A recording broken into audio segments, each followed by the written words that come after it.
Welcome, everyone. I'm excited to kick off our presentation today. We're starting with Mega Goal 3.1, focusing on Unit 3. Today's theme is What Will They Think of Next? And we'll be diving into some interesting aspects of grammar. Over the next few slides, I'll guide you through the key concepts and learning objectives for this unit. So let's get started and see what new insights we can discover together. Let's focus on how we use the future with dependent time clauses. First, we start with the basics, using practice to strengthen our understanding.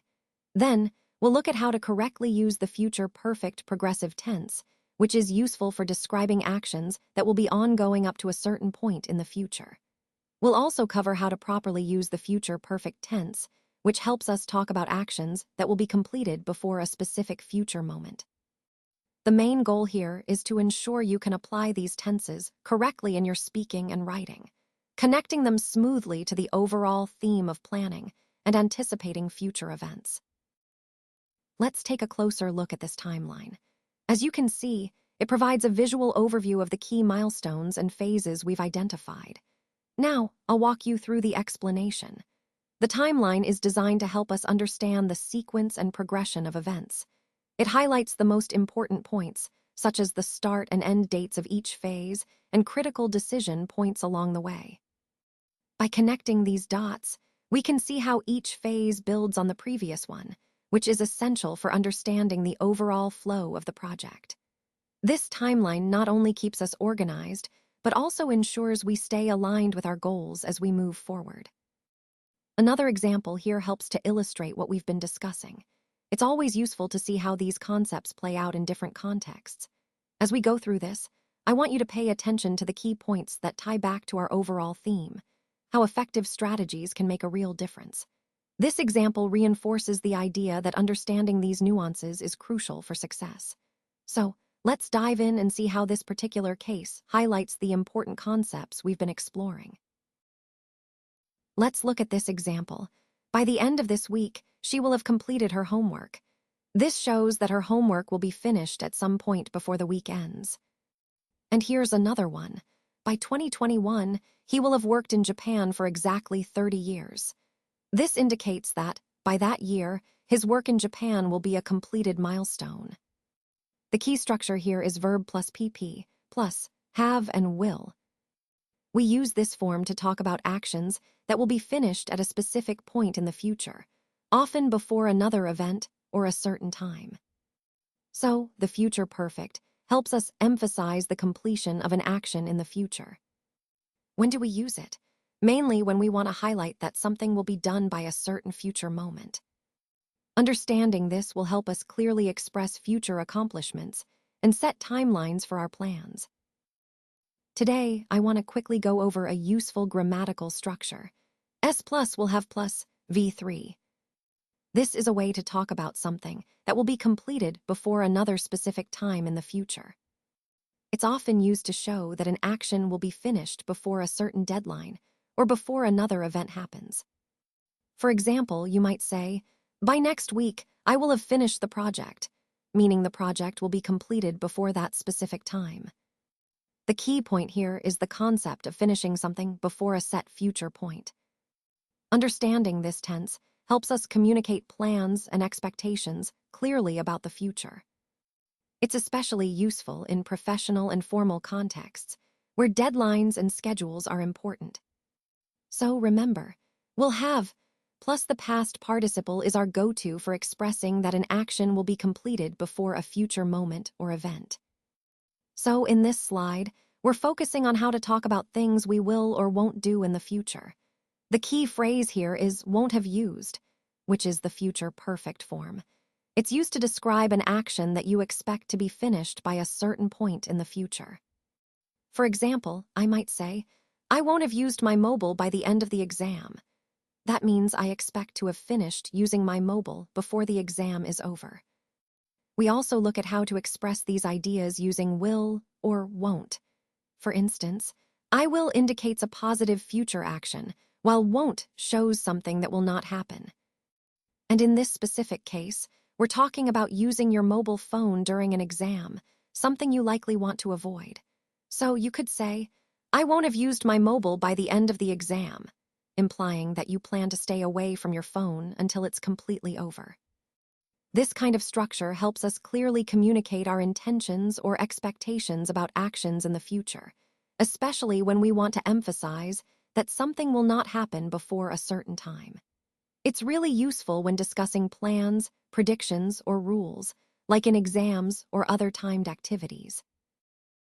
Today I will have studied. I will or won't. I harder by 11 o'clock on Thursday. The key idea here is about setting goals and making commitments to improve our study habits. If I decide to study harder, I will be more prepared and confident by the deadline. If I don't, I might fall behind.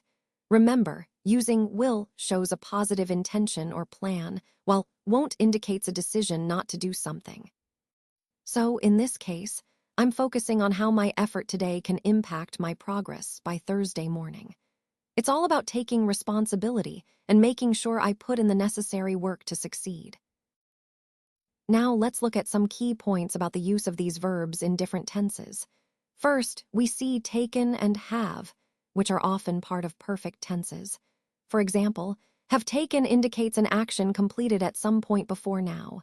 Next, will is used to express future intentions or actions. In the sentence, the plane will have off by 2 hours. We notice a common mistake. It's missing taken to form the correct future perfect tense. The correct version should be, the plane will have taken off by 2 hours, meaning the action of taking off will be completed by then. Similarly, by next year, he graduated from university is a simple future reference, but if we want to emphasize the completion of his graduation by that time, we should say, by next year, he will have graduated. This highlights the importance of choosing the correct auxiliary verbs and tense forms to clearly convey timing. Overall, understanding how to correctly form these tenses helps us communicate about past, present, and future actions more accurately and effectively. Look at this timeline. It's a helpful way to visualize the sequence of events or developments we've been discussing. Notice how each point builds on the previous one, showing us the progression over time. This helps us understand not just what happened, but also the context and the cause and effect relationships. Pay attention to the key milestones marked here, as they often represent turning points or critical moments. Connecting these dots allows us to see the bigger picture, which is essential for grasping the overall narrative. Remember, this timeline ties into our broader theme of understanding how these events influence the current situation and future directions. Let's take a look at these examples. As you can see, I want to walk you through how each one illustrates the key points we've been discussing. It's important to understand how these examples connect to the overall theme of effective communication. By analyzing these, we can see how the concepts we've covered apply in real-world situations. Paying attention to these details helps us better grasp how to implement similar strategies in our own work. Remember, the goal is to make our messages clear, engaging, and impactful, just like these examples demonstrate. Now, let's look at some examples to understand the future perfect progressive tense better. He will have been working for 3 hours before you arrive. This shows that his work will be ongoing for a period of 3 hours up until your arrival. Similarly, she will have been studying for 2 hours by the time her friend arrives. Here, we see that her studying will continue for 2 hours, ending right when her friend gets there. The key parts of this tense are the present participle, which is the verb with an ing ending. Plus they have been and the will.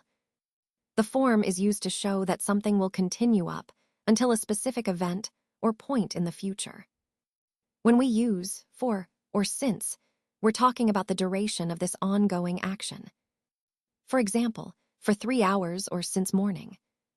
This tense is especially useful when we want to emphasize the duration of an activity that will be happening up to a certain future moment. It helps us express how long an action will have been happening before another event occurs. He will have been flying for 3 hours before we arrive. This is an example of the future perfect progressive tense. It's used to describe an action that will be ongoing up until a certain point in the future. In this case, the The flying is continuous, starting before our arrival and continuing right up to that moment. The key points to remember are the use of will have been plus the verb in the ing form, which shows the ongoing nature of the action. Understanding this tense helps us talk about future actions that are in progress before another future event occurs, which is quite useful in planning and describing schedules.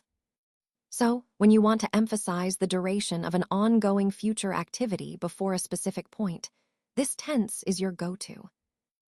He will have been sleeping for 3 hours before we arrive. This sentence is a great example of the future perfect progressive tense. It's used to describe an action that will be ongoing up until a specific point in the future. In this case, the action is sleeping, and it will have been happening for 3 hours before another event occurs, our arrival. The structure combines will have been with the present participle of the verb, which is sleeping here. This tense is particularly useful when we want to emphasize the duration of an action that will be happening up until a future moment.